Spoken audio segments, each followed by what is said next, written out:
So you were at the LISF in like 2006, right?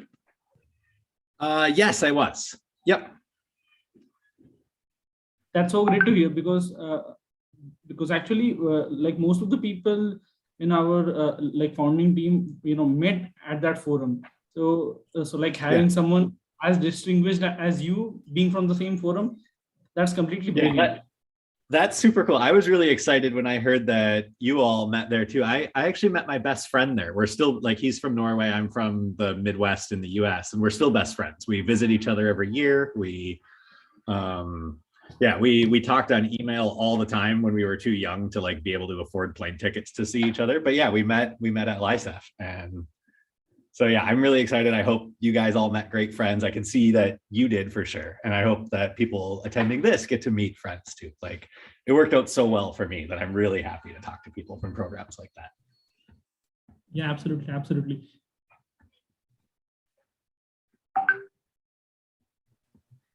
So, well, I think it's time to start with this really interesting presentation. And first of all, we have to welcome Dr. Trettel. And for getting you all to get a little of context of who he is an assistant professor of mathematics at Stanford University. He's a geometric topologist with passion for creating accurate and useful visualizations, both for teaching and research. And well, his research results about the formation and transformations of geometric structures, and will also be interested in application of geometry. Interesting, including representation learning in Riemannian symmetric spaces and sub-Riemannian, sorry if I'm mispronouncing it, geometry in classical physics. Okay, Dr. Trettel also has a very rich experience with science fairs in his high school days, being an alumni of the 2006 London International Youth Science Forum. Welcome, Dr. Trettel. Thank you so much. I'm very excited to be here with you today. And I want to share a talk. I was trying to think what I should talk about in this forum. And I decided to give a talk that's in the direction of my research field, but the type of talk that I would have loved to hear before I got into the deep of this area. So it's a little bit of history, a little bit of math. It's gonna cover a long span of time about the question of how do mathematicians think about shape, like abstractly as pure mathematics, like how do we imagine two-dimensional shapes, three-dimensional shapes? What kind of tools do we work with? And I'm going to tell the history of one of my favorite results in mathematics. So first, I want to start with what motivates this question. What motivates me to be interested in this stuff is, well, I'm interested in three-dimensional shapes. Three-dimensional, I'll explain more exactly what they are in a second. But I'm interested in them from the just really obvious perspective that I live inside of one. The world around me appears to be three-dimensional. And the basic geometry of three dimensions has been understood for quite some time at this point. So one of my favorite mathematicians in history, Archimedes, wrote a book, The Sphere and the Cylinder, talking about three-dimensional geometry, calculating the surface area and the volume of a sphere. And the Greeks, Euclid even works out a lot of different things from three-dimensional geometry. These days, for those of you who are taking, like maybe seen some calculus, maybe seen some vectors or matrices, the way that mathematicians formalize a lot of the stuff that was already known in the time of the Greeks is now through vector spaces. So if you hear the word vector space, like a three-dimensional vector space, that's our way of talking about the three-dimensional geometry known since classical times. But an interesting question to me in modern times is, so the world right near me looks a lot like Euclidean three-dimensional flat space, like a vector space. But what does the world look like as a whole? Could be a good motivating question. What does the world look like far away? And I don't mean necessarily on large scales. I just mean near other spots in the universe. If I were somewhere else, would the world also look like this? Would it look basically the same, three-dimensional flat space everywhere? And well, we haven't been anywhere else in the universe, but an idea that's worked out quite well in the history of science is the Copernican Principle, named after Copernicus when he proposed that the Earth is not the center of the solar system, but instead the sun is.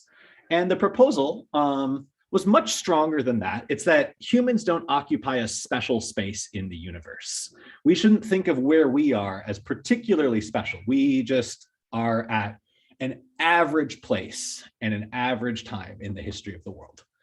So if we take that perspective and we say that, well, the world around me looks a lot like three-dimensional, like Euclidean geometry, then the Copernican principle would tell me I should try and understand, if I want to understand what possible shapes the universe could be, the mathematical question related to this is, what are all of the possible three-dimensional worlds that everywhere look just like this, that nearby look like flat space? In this talk, in the honor of Copernicus, I'm going to call these the Copernican worlds. They're worlds that look like flat three-dimensional space everywhere, but we don't know what they look like on the whole. Our goal is to try and understand that. In mathematics, these are usually called three manifolds, is the name of this class of shapes. And so at first, it might even seem like a confusing question. I'm going to try and classify what are all of the three-dimensional shapes that locally look just like this, that look just like flat Earth-like space nearby. Are there even more of these? Like, is it just giant flat-like space? That's the answer. And in fact, people have thought that throughout history. So Immanuel Kant wrote a lot about the philosophy of geometry in his book, Critique of Pure Reason. And Kant's perspective at the time was, probably we'll be able to derive that the only logically possible three-dimensional world is the world that we see around us, just infinite, flat, three-dimensional space satisfying Euclidean geometry. Like, how could you make a world that everywhere looks like this unless the world was just this forever? And so that's a reasonable proposal. It turns out to be wrong, as we'll see, and that's why this field of math is so exciting. But to see that it's wrong, it's easier to jump down a dimension. This is something we do a lot as mathematicians. We're interested in a problem. The problem I'm interested in here is classifying three-dimensional shapes. But it's hard to imagine three-dimensional shapes because I'm three-dimensional. I live inside of a three-dimensional shape. I can't see it from the outside. And I'm missing a lot of my intuition because of that complexity. Like, I can't see the universe from the outside. So instead, we drop down a dimension and we say, can I solve this problem in dimension 2? If I were to ask, what are all of the two-dimensional Copernican worlds? That is, what are all of the two-dimensional shapes? A two-dimensional shape means that it's like a surface, like it has like latitude and longitude or X and Y coordinates on it. What are all the two-dimensional shapes that at every point, it looks like a little piece of plane? Is the only answer the plane, or are there other answers? And when we phrase it this way, since we are three-dimensional and we can see two-dimensional worlds from the outside, we notice, of course, there's lots of answers. What are the two-dimensional worlds in this sense? They're just the things that we call surfaces in day-to-day life. So here's a drawing of some like weird balloon animal type surface. In math, we call this a surface of genus 4 because there's 4 little holes in here. But you can see this world satisfies my property. This satisfies the property of being a Copernican world. It's a two-manifold. At every single point, if you were a tiny, tiny little ant living on this surface, you would say, oh, it just looks like the XY plane right here. There's just X coordinates and Y coordinates in my little tiny, tiny disk. If I couldn't walk all the way around the universe, it would look like I just lived in the plane. And every ant would say that. The ants living on all the little holes would all agree that near them, it looks just like a little flat piece of plane. But me, with the outside perspective, looks and says, that's a very complicated shape that is not the plane. And so the answer in 2 dimensions is there's plenty of two-dimensional shapes out there that from the inside all look like flat two-dimensional space at every single point, but as a whole are curved and twisted in complicated ways. And this should make us scared about how hard the three-dimensional problem would be. If I live in a world that looks like flat three-dimensional space near me, and it looks like flat three-dimensional space near every alien around every star system, that doesn't mean it's flat three-dimensional space. Maybe it's some crazy curved thing like this. And so that's what we're going to have to try and attack. That's the area of math that I like to think about. And so what I want to do is talk through the history of the two-dimensional case, and then I'll tell you about the last century of mathematics we've actually managed to solve the three-dimensional case in a very interesting generalization. But first, we should think about the two-dimensional case is hard. We should just like take a minute to think about, once we realize that there's more than one surface, there's not just the plane, there's all these different surfaces out there, we should take a moment to think about how difficult it would be to actually prove mathematically that we've classified every single surface. For instance, here's a surface. I drew this one on my iPad specifically to look scary. It's just some random arbitrary surface. But if I classified all surfaces, this would have to be in my list somewhere. I'd have to find that particular surface. But surfaces aren't always given to us as a drawing, or we're not always able to see a surface. Here's an interesting example from 1890. The mathematician Felix Klein wrote down this equation. If you've seen complex numbers, what you're supposed to do is plug complex numbers into this equation and write down all the complex numbers x, y, z that solve it. And you can prove that the answer is a two-dimensional world. The answer is some crazy surface actually living in six-dimensional space. But at every point on that surface, it looks just like a flat little piece of the plane, but it's somehow twisted together in a confusing way. So if I were able to truly understand the classification of two-dimensional worlds, I'd have to understand what this surface is, even though I can't see it. I'd have to be able to figure out what it is. Very different than the last problem. That was a visual classification. This one I need to understand algebraically. And I'd also need to understand what surfaces in the real world are. So for instance, take your favorite statue or take your favorite object in 3D. All objects in 3D, their surface is two-dimensional. And if you zoomed in and looked at their surface, like you put a little tiny bug on the surface of this statue, the bug would see a little flat plane near everywhere he is. So this is a two-dimensional world. So I would have to classify this actual sculpture in my mathematical list of all possible two-dimensional worlds. And this is why the problem's hard. There's mathematical shapes, there's algebraic shapes, there's real world shapes like this. I'm going to need to classify all of them if I really want to understand the mathematics in two dimensions.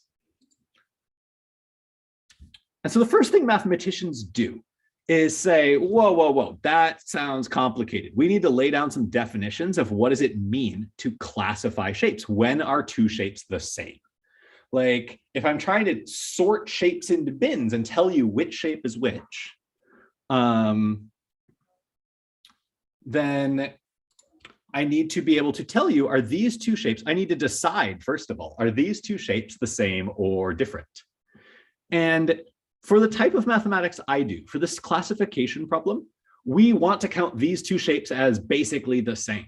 They have the same shape, one's just a little stretchier than the other. Here's maybe a better example. So this surface here is a sphere. Let's see if it, there we go. It's just a nice round sphere that is being wiggled a little bit. And so I don't want to count all of these as different surfaces. I just want to count them as the same surface, just maybe stretched a little bit. So we're going to try and formalize this definition. And this is, I think, the only formal math definition that I'll throw up here, but it's the foundational definition in my field of topology, so I can't help myself.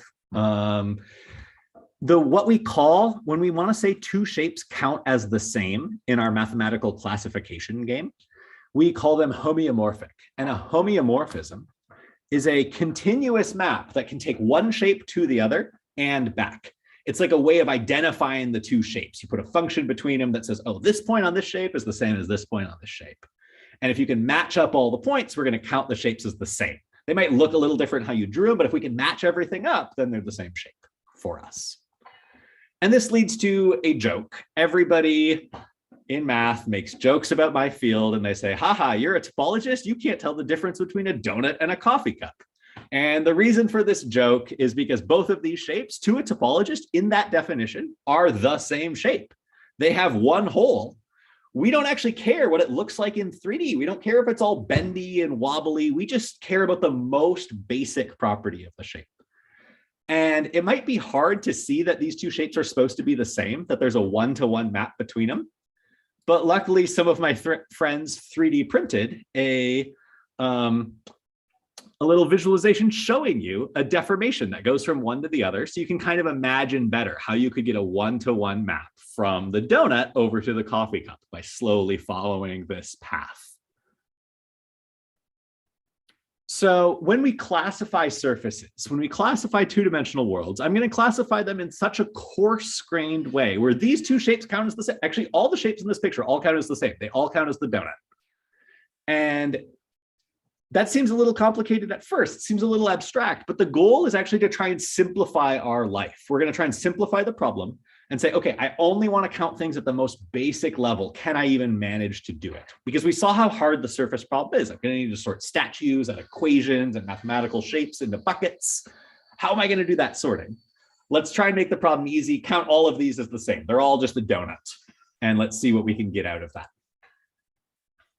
So here is a poorly drawn on my iPad cartoon picture of what we're going to try and do.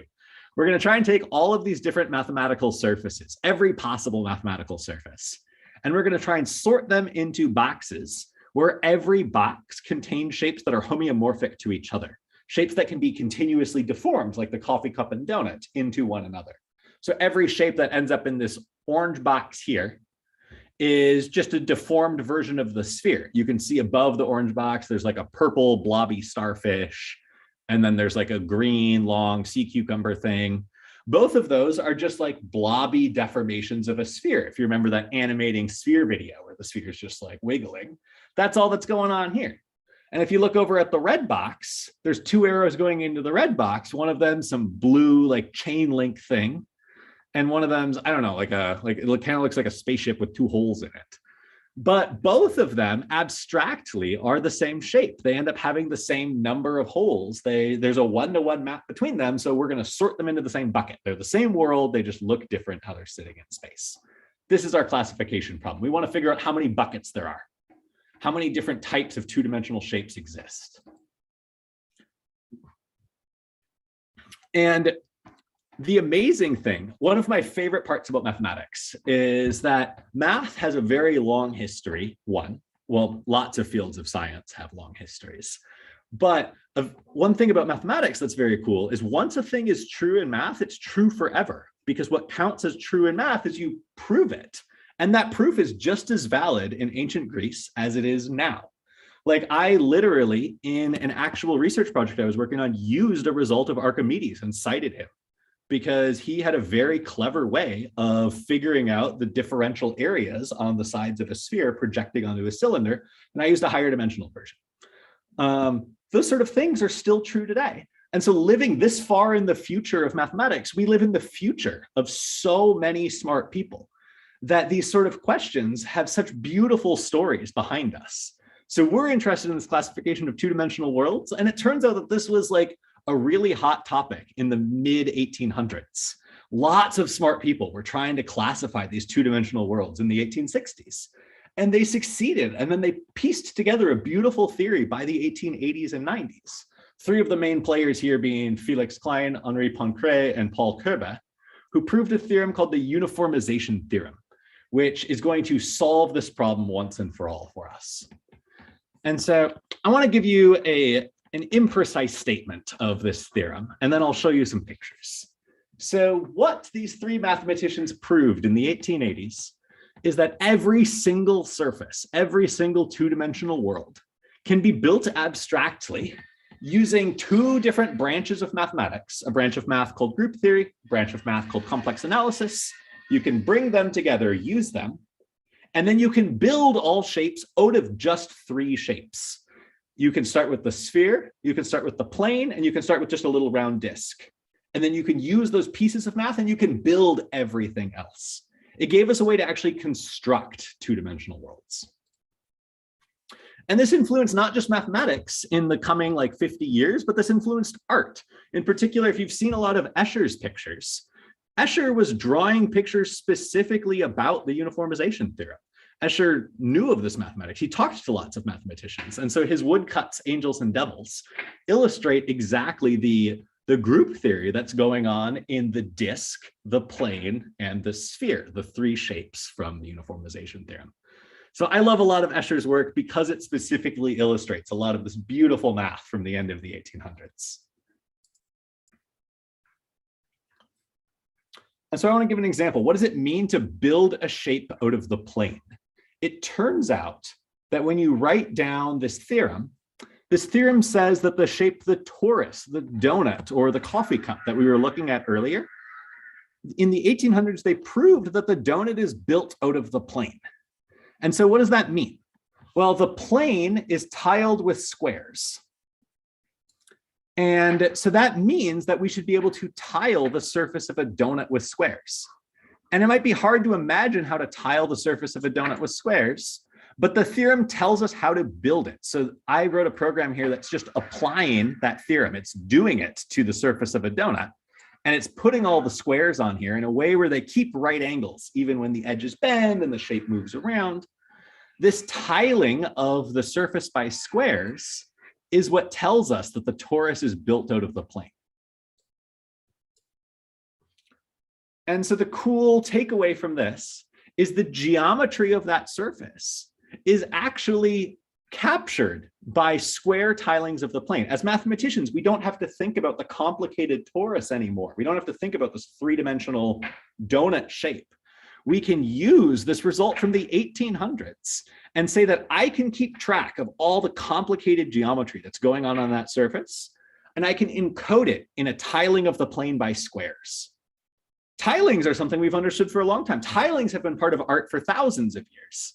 And what mathematicians showed in the 1800s is that those tilings that we've been doing forever actually secretly encode the geometry of two-dimensional worlds. The square tiling encoding the torus or the coffee cup. But other tilings encode other shapes. So if you remember before, I mentioned a scary surface that Klein brought up in the 1890s. And he said, if we could classify all of these worlds, we should be able to tell which surface this is if I plug in complex numbers. And we can apply this theorem. And what it says is that this surface should be associated to a tiling of either the plane, the disk, or the sphere. The torus was associated to a tiling of the plane, and Klein showed that this complicated surface here is associated to a tiling of the disk.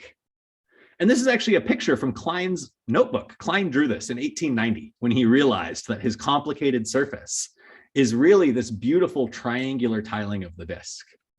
This surface has turned out to lead to lots and lots of mathematics over the last 100 years. It's named after Klein in his honor because of that. There's a beautiful statue of it at the Berkeley Math Department. So here's another tiling, this marble sculpture here that's associated to that wonderful surface of Klein. And then since these surfaces are related to tilings of the disk, I decided to try and write a computer program. Oh, it looks like my computer's not happy sharing. Oh, there we go. Now it's moving. Cool. Here, I wrote a program that does this. I plugged in a surface given by one of those complicated equations like Klein, and I ran this theorem, and it associates each surface to a tiling of the disk, just like the square tiling of the plane was the torus. So this is a collection of tilings of all different tilings of the disk, encoding all of the secret geometry of these surfaces we can't see. And what's beautiful to me is like, wow, I wish if I had a time machine, I would bring a computer back to 1890, because I would love to show the people who proved this theorem that if you literally put their theorem from over 130 years ago into a computer, you can get these pictures that they were drawing in their notebooks. Like they could clearly see this in their head, but I would love to show them that like with all of the future coming out of that mathematics, we can now show other people. We don't need to wait until you've developed a doctorate in mathematics to see the pictures in your head. We can display them to others using the technology that came from math. I think it's just beautiful. So this theorem actually lets us take care of it. We can use those two. Remember, the theorem said we could use branches of math. We could use two different branches of math. We could put them together, mix and mash them up, and we'd be able to figure out that every surface has to do with some beautiful tiling. Mathematicians worked out the consequences of that, and they were able to show that surfaces are classified by the number of holes they have. So we saw the spheres, the first one here. We saw the sphere and the starfish and the cucumber. They're all the same shape because they're all just blobby deformations of a sphere. We saw the donut and the coffee cup. They're the same shape. They're the yellow one here.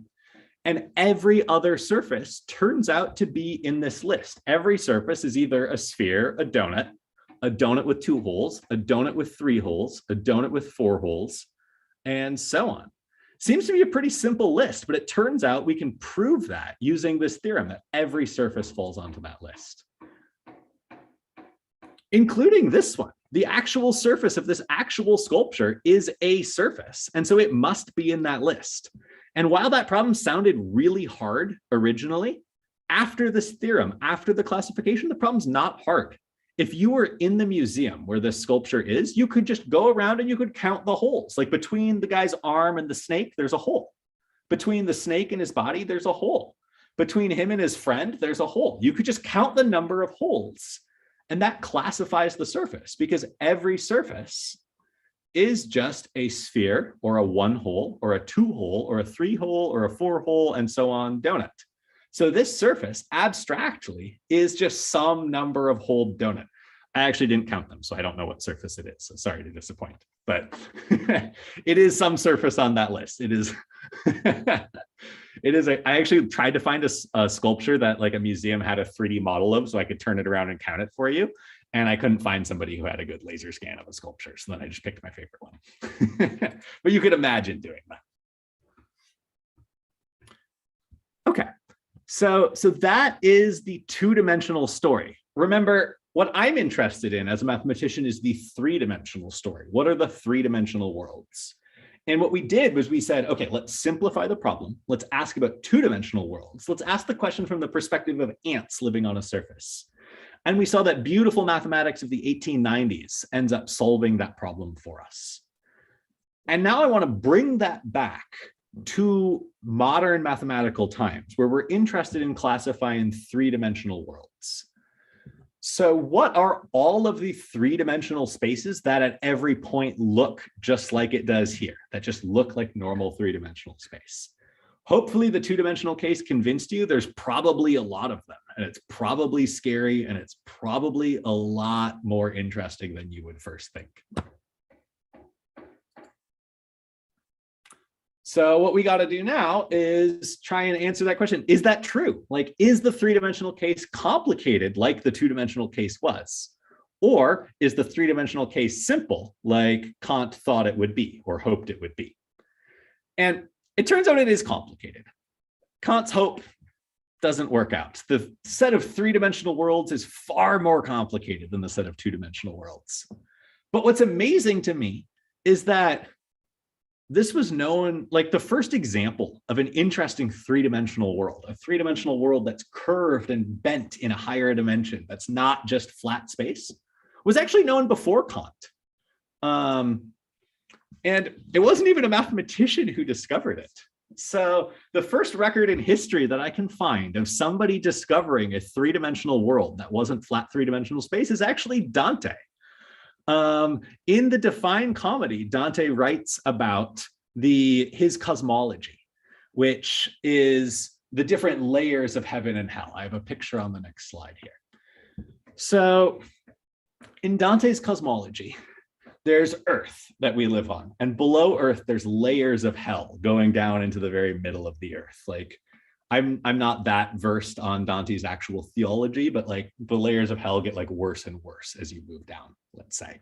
And at the middle, there's the core of the Earth, which is like the lowest layer. And then Dante said, as below, so above. Below the Earth's surface, there's these concentric rings of hell going down to a point. Above the Earth's surface, there's concentric rings of heaven. But unlike you might think, where above the Earth, the rings of heaven would get bigger and bigger, Dante said, no, it's just like below. The higher you go, the more selective it is. The rings of heaven get smaller and smaller and smaller as you go above the surface of the Earth, until they collapse to a point. The very top layer is just like the center of the Earth is a single point. The top layer of heaven is a single point. This description of cosmology is a description of a mathematical space that these days we call the 3-dimensional sphere. It's the surface of the 4-dimensional ball described by Dante in 1471. And here's how we can see that it's related to, it's the 3-dimensional version of a sphere. Think about what we just described. We said above the Earth, there's rings and rings and rings of spheres that collapse to a point. Below the Earth, there's rings and rings and rings of spheres that collapse to a point.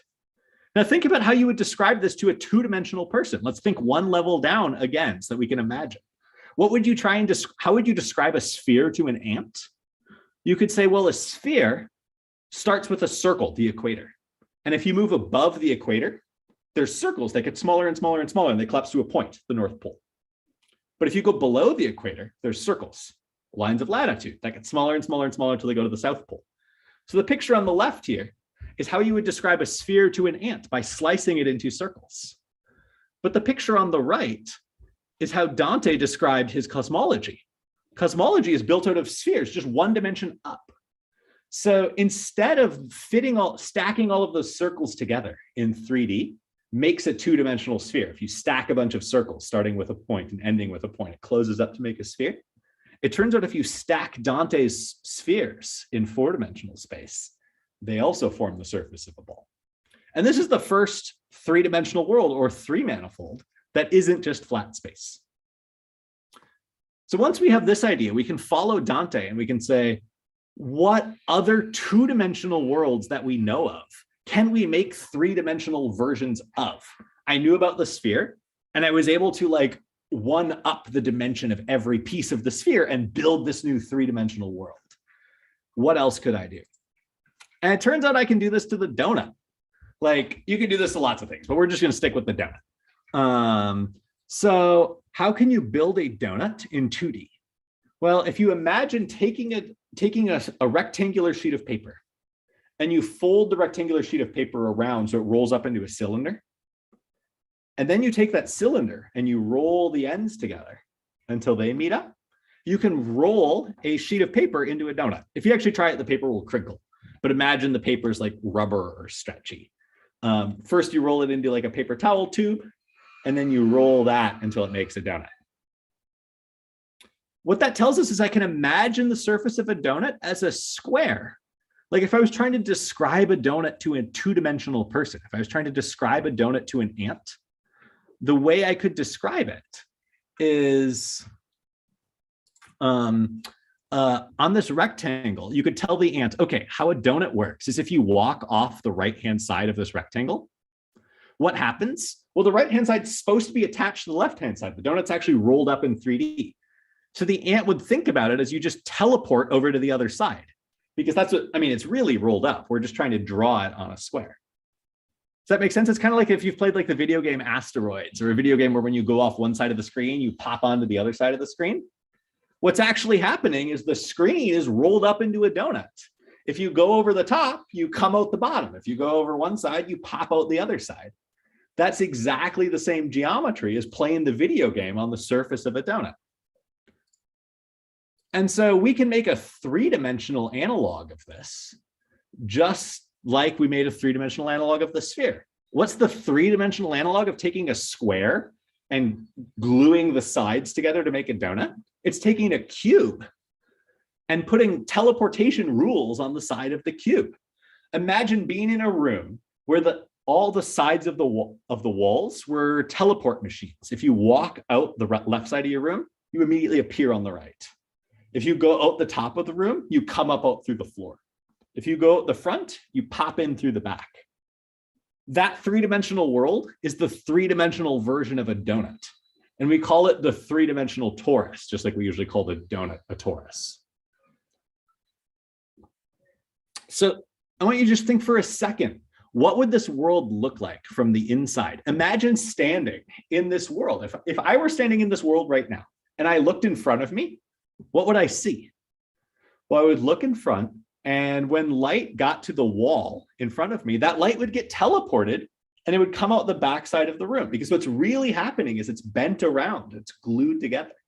And so I would see, if I look ahead, I would see the back of my head, because light went all the way around the universe and it hit me in the back of the head.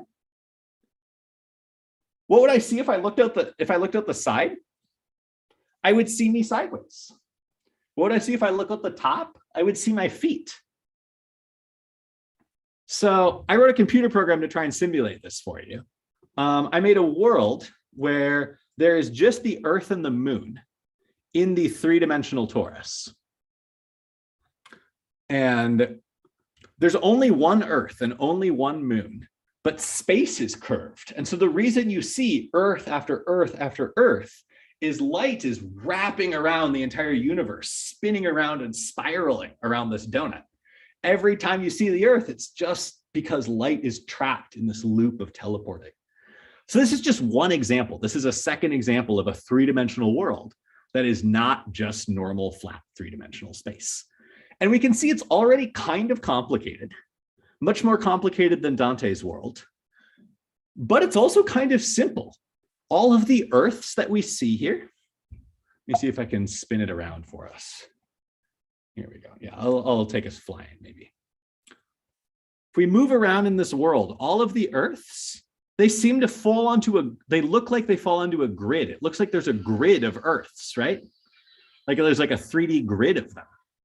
Really, remember, there's only one Earth, and what's happening is light is getting trapped in spirals. But this grid should remind you of something. From the two-dimensional case, we said the surface of the donut was associated to a square tiling of the plane. And here I'm saying the three-dimensional donut from the inside looks like a cube tiling of three-dimensional space. So mathematicians understandably got very excited and said, holy crap, maybe we can solve the three-dimensional case. We know what to do in 2 dimensions. In 1880, we proved a beautiful theorem in 2 dimensions. Is there a version in 3D? Is there a three-dimensional uniformization theorem? Can I prove a theorem that says I can smash together different branches of math and build all shapes out of tilings of simple pieces? Could I prove a theorem like this? And this is the area that I'm interested in and that inspires a lot of my work. And the story of resolving this idea, trying to make this intuition work, trying to like take this beautiful idea from the 1800s, up it in 1 dimension, and use a bunch of mathematical superpowers to try and see how it plays out in 3D, is a beautiful story that's played out over the last 80 or so years. So the first part of the story that I should tell you is what was the main game changer in the story about surfaces? It was that every surface, no matter how complicated it was secretly built out of 3 surfaces. It was either built out of the sphere, the plane, or the disk. And we could use that with a bunch of fancy math to build all the surfaces out of these tilings. So if I wanted to prove a 3D version of the theorem, the first thing I should ask myself is, what are the 3D geometries that I would need? What are the 3D spaces? Like, do I need like a 3D sphere? We already know about one of those. Thanks, Dante. So we got that. A 3D plane, do we know about that? Yeah, that's just R3. We know about that. A 3D disk, that'd be like a ball. We know about that. Is that it? Do we only need 3 of these things? Do those 3 things even exist well in 3D? Can we make them into geometries? It turns out there are 3-dimensional analogs of these. So the pictures end up looking much cooler in 3D. These are pictures that I wrote as part of a research project doing some ray tracing inside of these 3 different spaces. So the pink one over here is the 3D version of the disk. The blue one in the middle is the geometry associated to the 3D version of the plane. You can see sort of a cubical tiling going on in here almost. There's like a cube walls. That's the sort of symmetry. And the last one over here with the rainbow colors is associated to Dante's sphere. This is actually ray tracing a pattern of like soap bubble type surfaces inside of Dante's sphere. But what's interesting in 3D, the story of 3 dimensions is that everything's more complicated than you wish. So while these 3 geometries do exist, there is an analog of all 3 spaces from the 2-dimensional case. There's more. There's not just 3. One easy way to see this is you can make a 4th geometry yourself. We know about the disk from 2D. What happens if you stack a bunch of disks on top of each other like Pringle chips? You stack all these disks up and you get a cylinder made out of those 2-dimensional disk geometries. Well, a solid cylinder is a 3D shape. That's a new 3D geometry. You could also do this with the other 2D geometries. I could stack planes on top of each other. That one's actually kind of boring. If you stack a bunch of planes on top of each other, what do you get? You get all of 3D space. We already knew about that one. That one's already in our list, so nothing new there. But we at least have 4. And it turns out you can stack spheres on top of each other. It's hard for us to picture because our brain is stuck in 3-dimensional space. Like when you try and imagine stacking spheres, you imagine like this, like they're actually stacking on each other. But you have to imagine that you could be in 4 dimensions. So just like I can stack circles on top of each other, I can stack circles when I build a cylinder by stacking circles on top of each other. You stack a bunch of key rings directly on top of each other and they make a nice big cylinder. In 4 dimensions, you can stack spheres on top of each other like that, just like I stacked disks here. And so you get another geometry. You get a disk stack and a sphere stack. And now we're up to 5. But that's not it. These pictures here that are showing up, the one on the yellow here, this is from the sphere stack. And the one on the one with the rainbow is from the disk stack.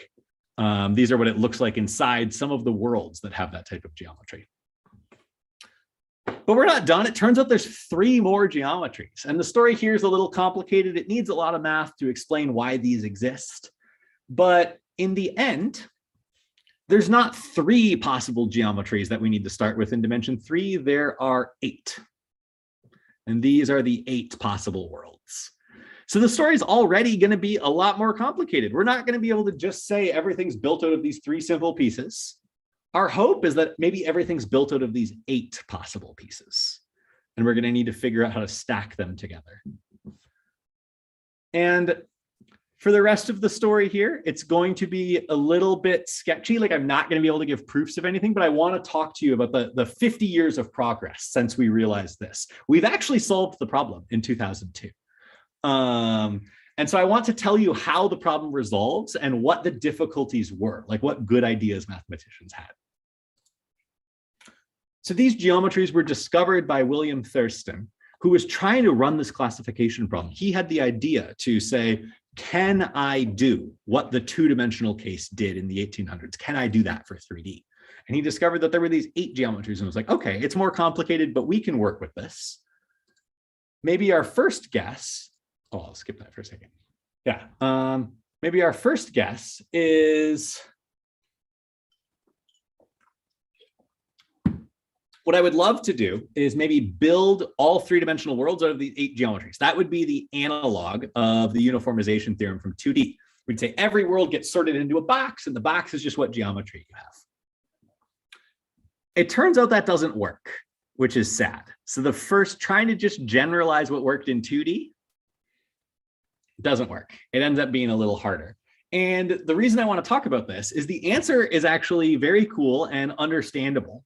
It's hard to describe exactly why this causes a trouble, but the problem is something that we're all familiar with if you're familiar with science fiction. And the problem is in 3D, it's possible to make wormholes. I'm not saying that wormholes exist in the real world. We're trying to do a mathematical classification of all possible spaces. And it turns out the very idea of wormholes obstructs this proof. We would love to carry what worked in 2D through to 3D, and the possible existence of wormholes throws a wrench into the mix. So here's a 2-dimensional diagram of maybe a 2-dimensional version of what you might think of as a wormhole. Like you have some world over here on the left, some world over here on the right, and they're connected by a tube, which is like the wormhole between those 2 worlds. We're interested in the 3-dimensional case, so I'm going to try and draw a cartoon picture of this. So on the left here, this blob is some 3-dimensional world. On the right over here is some other 3-dimensional world. What is a wormhole? A wormhole is like if you've seen like a sci-fi movie where there's a wormhole. A wormhole is like a portal you see in front of you. And when you walk into that portal, you pop out into a different world or into a different place in the world. So if you imagine this yellow ball as being the portal, you could walk into that yellow ball and you'd appear in the other world. That's like connecting these 3-dimensional worlds with a tube. This is like the schematic of what a 3-dimensional wormhole would be. And while it's hard to see schematically, let me see if this loads here. This one takes a second to load, so we might have to be patient. I wrote a computer simulator of a 3-dimensional world that has a wormhole in it, so that we can check it out if it loads. Maybe it won't. Sometimes it gets mad. It takes a lot of computer power. Oh no. Sad. Let me try something.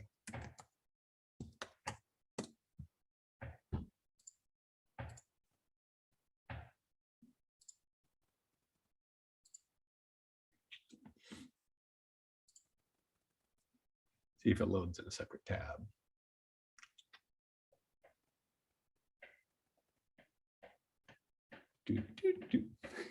Aha, there we go.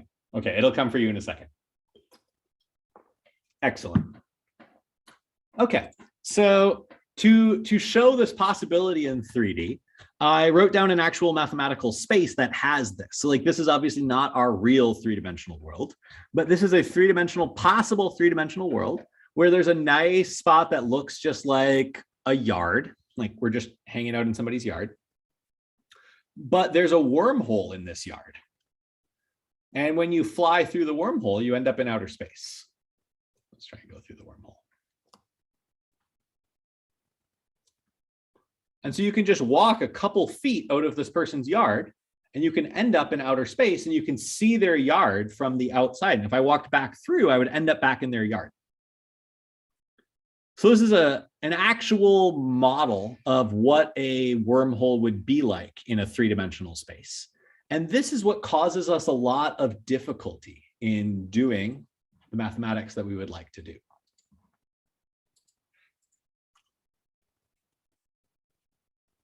So let me check the time here.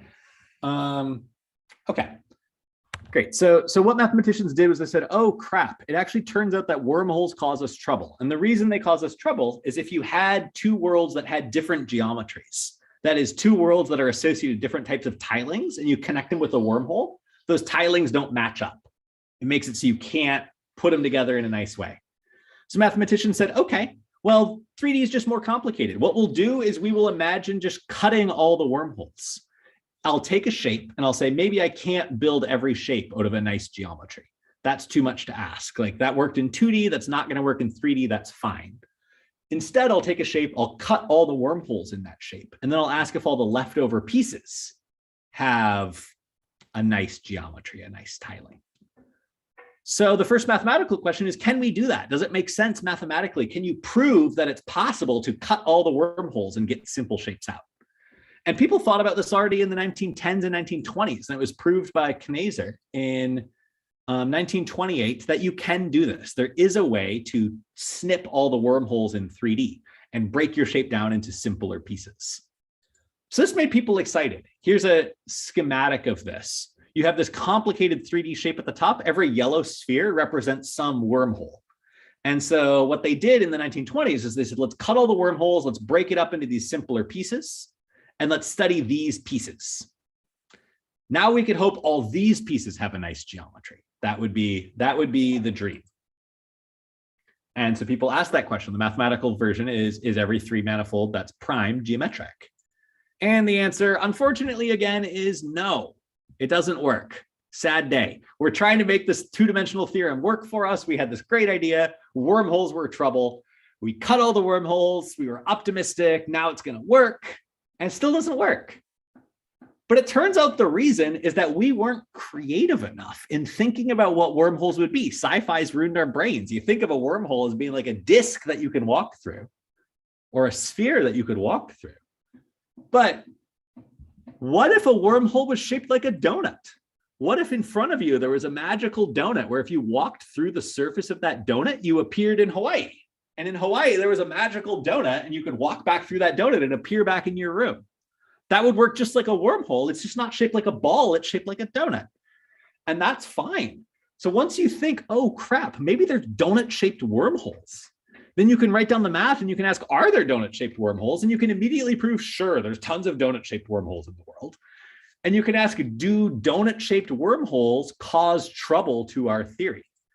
And the answer is yes. So here's a 3D model of a particularly complicated donut-shaped wormhole. Sometimes the donut-shaped wormholes can even be tied in a knot. So what you are supposed to imagine here is if you were flying around the universe and you entered this tube, you would immediately be teleported to Hawaii if you entered any part of this tube. And the rest of the universe, you could just fly around as normal. But as soon as you walk into the tube, you appear in a different world. Well, that's just showing a particularly complicated version that we're going to have to deal with. So don't worry, mathematicians were brave and they said, well, sphere-shaped wormholes were trouble. Crap, there's donut-shaped wormholes. What do we do? maybe we cut along the sphere-shaped wormholes. We got rid of them. That helped us. Maybe we'll cut all the donut-shaped wormholes. Just cut them all too. Like no more donut-shaped wormholes, no more sphere-shaped wormholes. Now, hopefully, our great ideas from the 1800s are going to come to bear and they're going to save us. So then you have to prove you can cut all the donut-shaped wormholes. You can get rid of them and you can make shapes that have no donut-shaped wormholes. And that's a whole big project, but that was completed in the middle of the 1900s. By 1977, we knew that you could cut all possible donut-shaped wormholes and you could simplify your life. And you could get three-dimensional worlds with no sphere and no donut wormholes. And so you're feeling pretty good. Here's the cartoon picture of that now.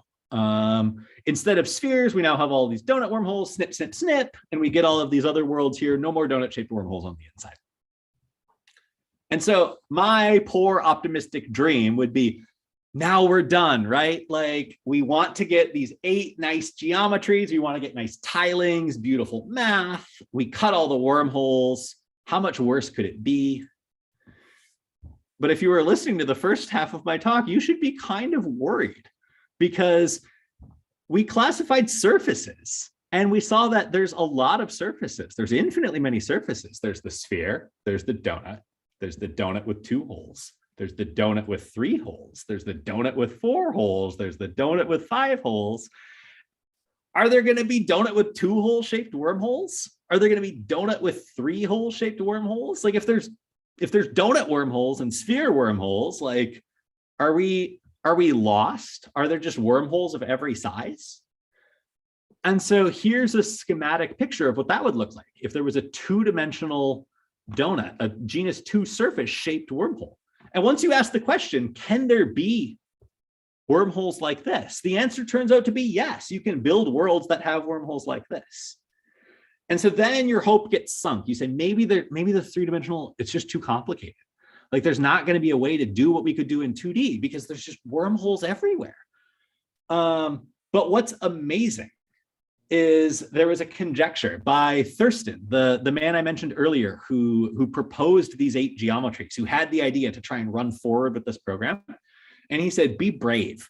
I have a lot of evidence, in fact, but I can't prove it, that we don't have to worry about all of these other big complicated wormholes. In fact, if you cut along sphere-shaped wormholes and donut-shaped wormholes, everything else is associated to a nice, beautiful tiling. None of the other wormholes are going to cause trouble. And people said, that would be beautiful. Now prove it. And we tried really hard for a really long time. And in 2002, it was resolved by a completely different method than people were expecting at first. This problem ended up being so important, it resolves a question that was asked over 100 years ago, back at the time of classification of surfaces. There was a question called the Poincare conjecture, wondering about a certain property of Dante's original world. And that question ended up being so hard, mathematicians put $1 million bounty on it.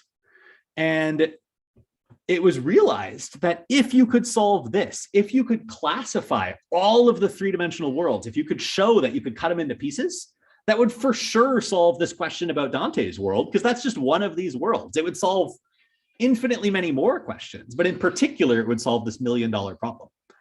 And Perelman solved this in 2002, and then actually turned down the money. But we know the answer now. It is true that all you need to do is cut along sphere-shaped wormholes and donut-shaped wormholes, and then the spirit of the 1890s lives on, and the 2-dimensional theorem generalizes. We can get beautiful 3-dimensional tilings that uncover every 3-dimensional world. So here's the precise statement of that theorem. Since I'm a mathematician, I couldn't help myself and throw it up here. Every closed orientable 3-manifold can be decomposed along essential spheres. It's the ball-shaped wormholes. Essential tori, those are the donut-shaped wormholes. Each piece which admits a finite volume, complete homogeneous geometric structure, which is a long way of saying a nice, beautiful tiling in 3D space. But here's the way that us mathematicians think about that theorem. We think about it by saying 3-dimensional spaces are built like Legos. out of pieces that come in 8 different types. The 8 different tilings can be put together like Lego pieces to build 3-dimensional worlds. And the way you connect them like Legos is by using wormholes. You can take any of these pieces and you can connect them with sphere or donut-shaped wormholes, and then you can build all possible worlds. And so I'll end with a schematic of that, starting at the top with a general blobby 3-dimensional world. We cut along spheres. We cut along donuts, we get a bunch of pieces, and we learn at the end that each one of those pieces actually gets a beautiful type of geometry associated to it, a beautiful type of tiling that fits in with the spirit of what everybody wished for in the 1800s. And so the mathematical question now, following 2002, is what can we do with these Legos? How can we understand this class of 3-dimensional worlds now that we know how to build them using wormholes? And that's where I will leave you. That's where we are right now. That's how this problem's progressed over the last 150 years. So thank you. And I'm happy to take any questions.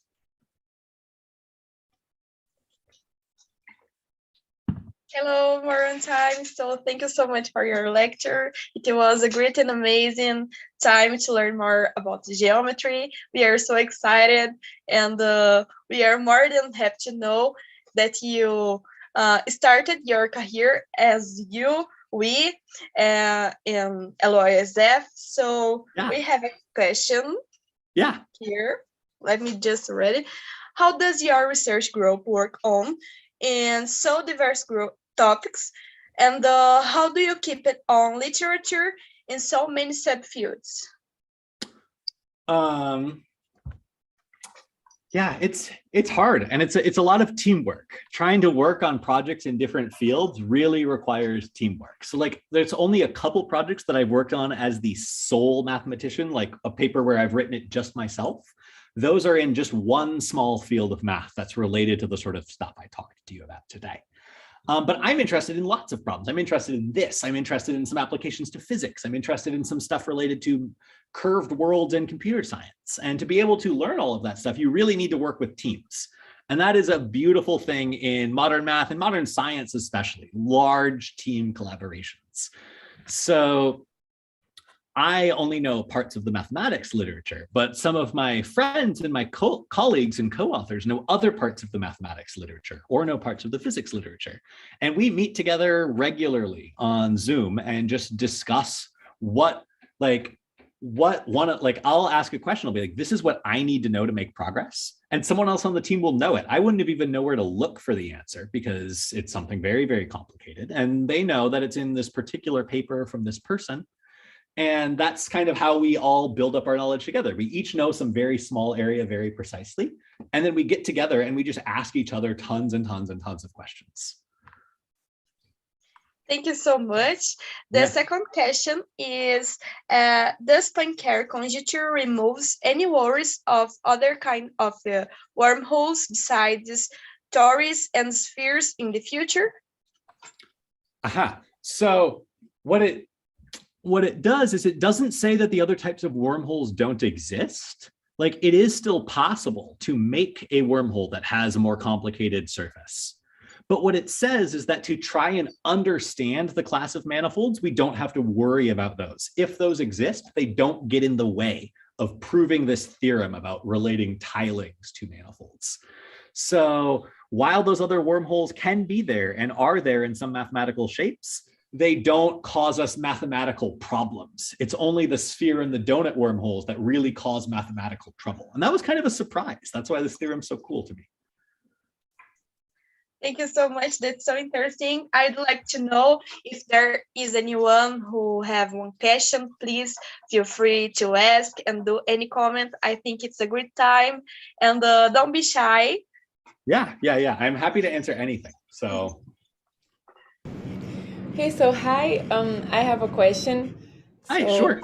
Hi, Dr. Steve. It was amazing. I'm not that good at math, but it was so captivating that it really made me interested. So I just wanted to ask you, what kind of papers do you recommend for us to better understand this kind of dimensions and geometry? So like for people that don't really know that much math in the beginning. Yeah, so let me think. There's a book you might be interested in. It's a book by Jeffrey Weeks, Weeks.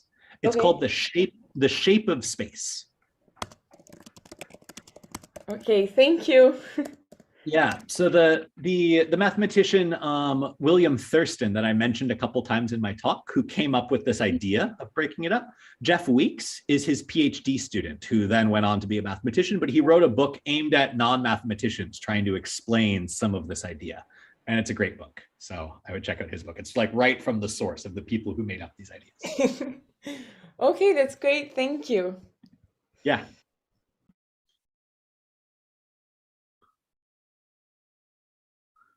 Ooh, question in the chat. Do you think it's possible for beings which live in 3 dimensions to ever properly understand 4 or more dimensional worlds? That's a great question. So, and it really depends, I guess, on what we mean by understand. So if we mean understand mathematically, I think absolutely. There's a ton of really interesting work on this right now. People can prove amazing things about the classification of 4-dimensional worlds that we can't see. Actually, that's a really active field. Like while I deal a lot with 2 and 3, 4 is a really active field at Stanford. There's tons of exciting mathematicians every week giving talks about results that are related to the classification of 4-dimensional worlds. What we can't do as much is the visual intuition. We have to find other clever ways to get at the reasoning. But you might have noticed that's already a trouble in dimension 3. You think that in dimension 3, you'd be able to visualize everything because we're 3D. But as you probably saw in this talk, a lot of the 3-dimensional things are very complicated and twisted in a way that we can't see from the inside. And so at first, it might seem like being not able to visualize 4D perfectly would be an obstruction to proving things about 4D. Since we already can't visualize the complicated nature of 3D complicated worlds, but we can prove things about 3D. We proved this theorem.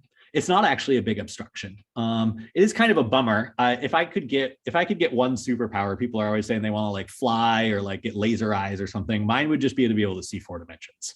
I want to do that so bad. But luckily, there's tons of mathematical tools. Since we can't see it like directly in front of us, we build tons of mathematical tools to help us deal with it. And there's been massive progress in 4 dimensions. We understand a lot.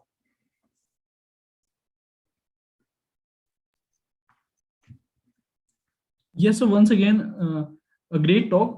And I just wanted to ask one question. So Sure. my question might be a little naive, but the question is, like you were talking about the fact that we can construct surfaces using complex analysis and group theory. So like, is there any kind of, even remote connections between, the Riemann hypothesis and the stuff that you are doing in topology, like any kind of connection? Not so much in the direction that I look at, no. So there are connections to that field of number theory and stuff about surfaces, but not in a direction that I know anything about. Math is so large that people who work in that direction, like surfaces, I guess maybe one way to say it is the connection is really that surfaces show up everywhere in math because surfaces are one of the first shapes that we understand really well. So they show up in my field, they show up in other people's field all over the place. But the type of way that I think about surfaces doesn't show up in that direction. But they think about surfaces for a different reason and they do show up. So it's kind of a yes and no. Like not directly what I was talking about, but that type of math shows up everywhere, even in that area. Yeah, thank you so much. And the other thing that I read on your web page was that you also work on the interconnections of all this very cool math stuff with general relativity and optics. So like, can you explain what you work on in optics and GR? Yeah, so I don't actually do research in that area, but I do research in the geometry, just like generally in mathematical geometry. And a really good way to introduce people to the abstract theory of mathematical geometry is through the theory of optics. There's a lot of beautiful geometry in optics. So if anyone is interested, there's a video. If you go to my website, there's a tab called Talks, and there's a video of me giving a talk on optics. I was gonna give that here at first, and then I was thinking about it. I was like, no, I think I'm gonna give a talk more about like the sort of stuff that I actually researching. But yeah, so optics is a great way to introduce geometry to people. In particular, things like mirrors and lenses and mirages have interpretations in mathematics that are related to modern geometry. But I don't actually, my actual research program doesn't, I don't do I don't publish papers about optics. But it's a good way for me to introduce things in public talks. Yeah, thank you so much once again. And actually, one of my friends messaged me something. His internet connection, got down. So because of that, he couldn't ask him itself. So basically, the question is, what would you have been if you were not a mathematician? Ooh, that's a great question, because I was actually pretty undecided for a while. I was quite close to being a linguist in undergrad. So I would have been a linguist for sure. I sometimes wish I could be both, but there's just not enough time in the world. Yeah, thank you so much for that. I have a question, a more personal question.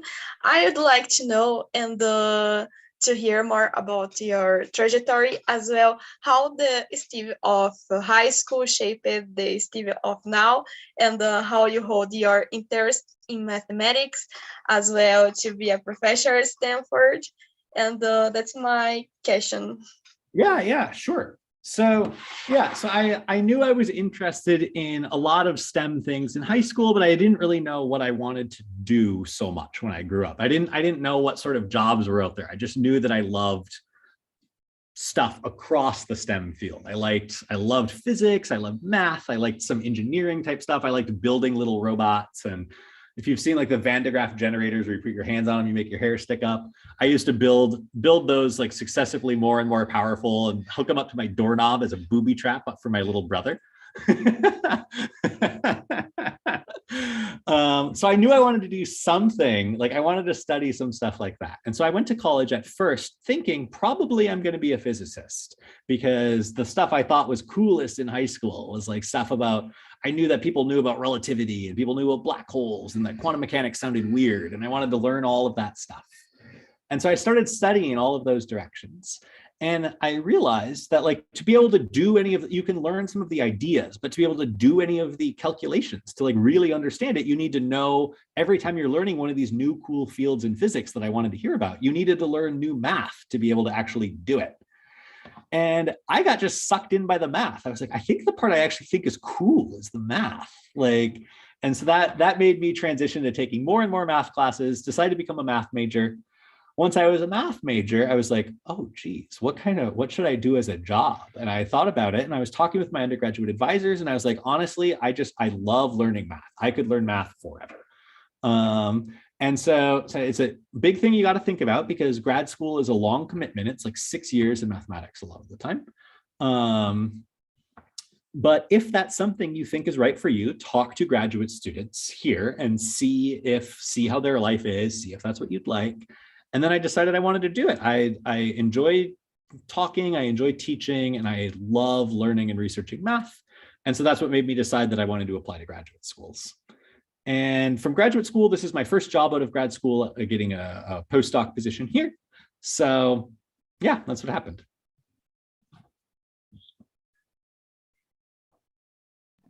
Thank you so much for answering me. And that's so excited. I'm in the line of choose mathematics or electrical engineering. So that's so clarifying to know more about that and your field as well. And I'd like to know if anyone has more one question or any comment, please. Okay, so hi, I have one last question. Sure, yeah. So I wanted to ask, what are you most looking forward to study and research in your fields now that the last theorem was discovered in 2002? So is there anything exciting going on? What are you looking forward to study more about? Great question. So So that theorem, from my perspective, really opens the door to starting, like before that theorem, we really didn't know what the space of three-dimensional worlds was. Now we know how to build them. And so what that lets us do is now we can finally start to prove things about three dimensions. There was this huge stumbling block where we didn't know what the worlds were. And now we still don't know what they all are, but we know how to build them. And so I'm very excited in all the sorts of directions where you can use that theorem to now we can prove things about three-dimensional worlds by proving them about these Lego pieces and then proving that you can assemble them. And so that was a technique that would have been impossible before 2002. We would have had to do something totally different. And now we know that we can prove things about these pieces. And so I do a lot of calculation about, like, there's these 8 types of geometry here. And some of them, oh, I guess I forgot about this. I should have maybe been running this video in the background. Let's see if it loads. I had a video I was going to show at the end that has some of these tilings. Maybe it doesn't run. But I'm interested in doing calculations in some of these spaces where the calculations are difficult. But once you figure out the calculation, you can then use it to understand properties of these worlds. So that's something that I'm really excited about doing. Let's see.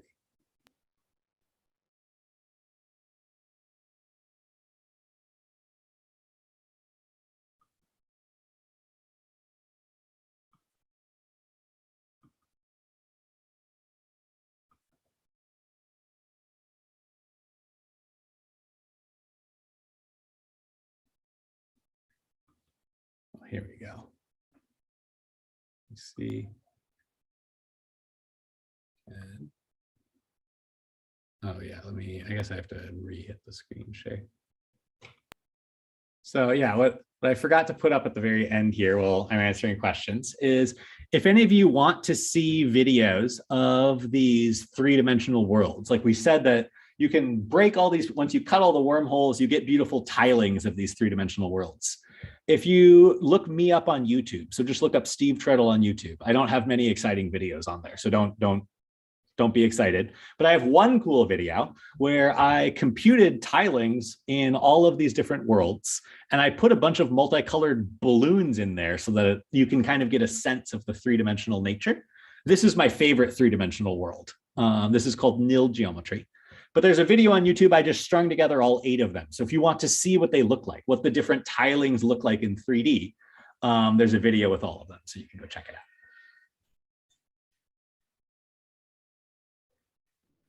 I just want to say that's amazing. It's really, how long did it take you to do this specific world? So this sort of visualization, like the writing the computer program was quite complicated because we had to write like how people write ray tracing programs to simulate things, like if you're making like a Pixar movie or something. We had to write one of those that works in curved space-time instead of in normal flat space. And then we had to put in the particular world, and we had to figure out how to do lighting in curved space. And so we wrote a long paper about this. It's probably not a useful thing to look up, but there's a paper called Ray Marching Thurston Geometries by me and some collaborators. It's like 140 pages, and it describes the algorithms that you need to be able to produce such images. And so then I made this YouTube video basically as a teaser for our paper so that I could show people who didn't want to see all the equations, like what the outcome is. So once we had the general program written, making each one of these was not that complicated. I could just plug in the mathematics for each of the different worlds and it can pop out a video. But writing the program took us about a year.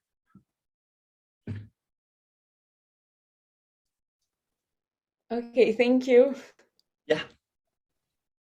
Yes, I just wanted to ask one more question, and that was also on the simulation part. So like these simulations are like, world class, absolutely amazing. So I just wanted to know, like, in what language do you code them, like Python, C++, Mathematica, or MATLAB, or stuff like that? Great question. Yeah. So these are actually almost all written in a language called GLSL, which is a programming language for the GPU in your computer.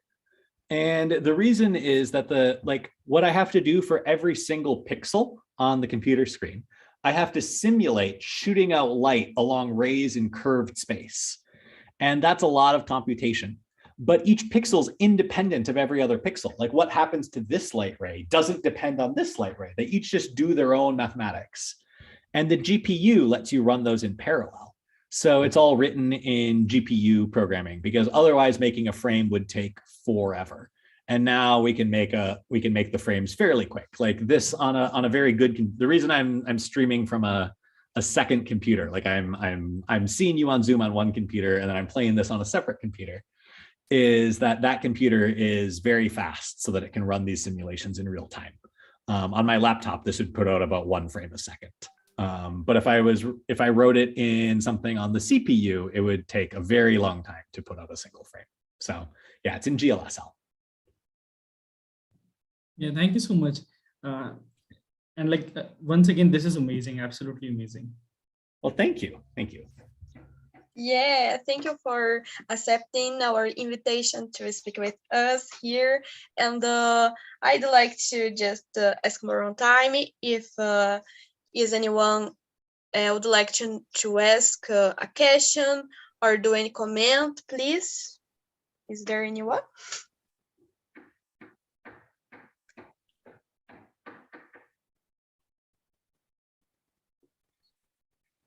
So thank you, Dr.Trettel, for this amazing opportunity. I'm so excited to study more about geometry. You put this theme is so amazing, so exciting, and that's so great to see a professor that loves her or his work, and that's so amazing, fantastic. So thank you so much. Yeah, thank you again for the invitation. And I hope you all have a great rest. I saw there's 2 more talks either going on or had gone on today. So I hope you're all having a great time. Yes. Wonderful. All right. I just want to ask one thing. Oh, sure, of course. Oh yeah, but in general, I think if everyone could open their camera so we could take a picture to remember. Yeah. Oh, yeah. Thank you so much for remembering this, Juliana. That would be great. One of every meeting, and this could not stay out of it. So, and once again, absolutely amazing. Just okay, so if everyone could open their cameras, please.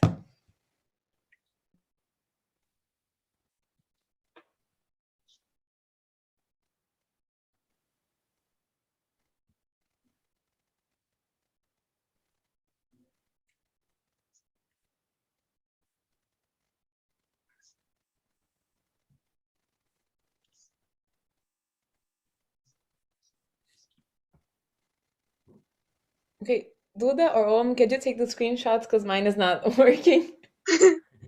Let me try.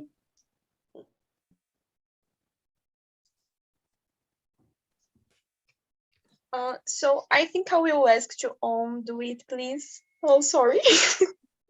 Technical issues. I can take one as well, and I can email it to you if it's not working. Okay. Thank you so much. It would be great. Yeah. Yeah. So everyone just, I'll count down like 3, 2, 1, and then I'll give it a second, and then we'll go. Okay. Thank you. 3, 2, 1. Okay. Awesome. I will send that over to you, via email in a second here. Amazing. Thank you so much. Thank you so much. Thank you so much. Yeah. Yep.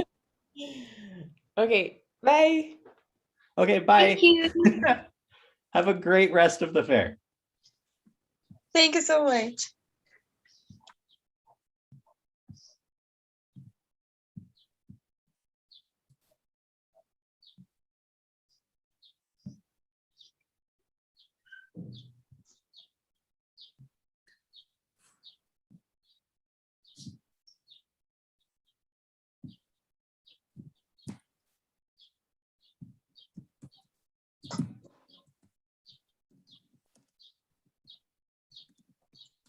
Oh, it was so amazing. Yeah. He literally saved us. Yeah. No, I can't. He was so, guys. He was. I mean, I don't like math. Oh, we're still live on mute. We're still live. I forgot. But it was amazing. It was amazing. I'm just gonna Duda, can